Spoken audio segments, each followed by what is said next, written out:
This is a Bushnell Voyager family tabletop telescope. It's 4.5 inch. It's a clone of the most famous Astroscan. And the felt here, I changed it for a kind of a foam, black foam, as you can see here. And it's now very stable. And it can take the weight of a binoviewer. It's the Skywatcher Barlow, cheapest one you can find. Then I put two Baader Classic Orthoscopic eyepieces, which are 10 millimeter. And because it could not come to focus, I had a Skywatcher 2X Barlow, and what I did, the end part of it I removed and attached it to the binoviewer, so it comes to focus now easily. And now I can actually see in the Binoviewing without having a big telescope. 4.5 inch on a tabletop Astroscan clone, Edmund Scientific Astroscan clone. I can watch and observe in Binoviewing. The set I was talking about, this is the Barlow, 2x Barlow. If I had a weaker one, probably I would have used it. I have to dig for it, but at the moment that's enough. And that's the telescope. I'm using the 23mm SVBony Aspherics, and I'm watching through the window. It's amazing. The full disk of the moon is visible. The full crescent of the moon is visible, and it's such a good view. I wish that you could see this. Is there a way to show this? I'm not sure.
Yep, they're cutting in the sea of the north of the Imbrium, where the Jura Mountains is.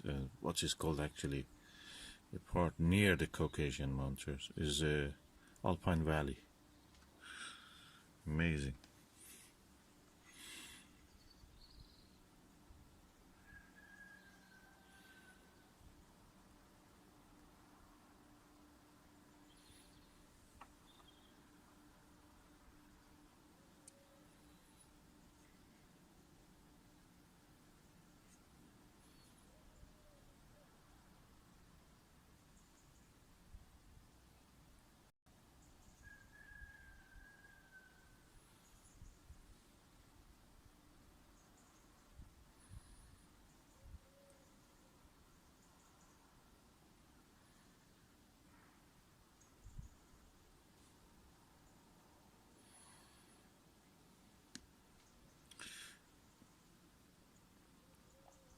Yeah, this is lower part when you see the parallel dotted line as if parallel to that mountain, inward to the Sea of Rains, is where the Apollo 15 landed,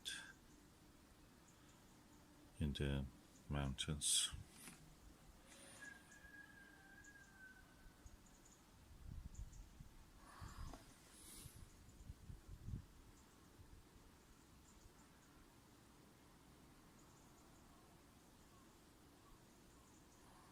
I'll try to zoom on down.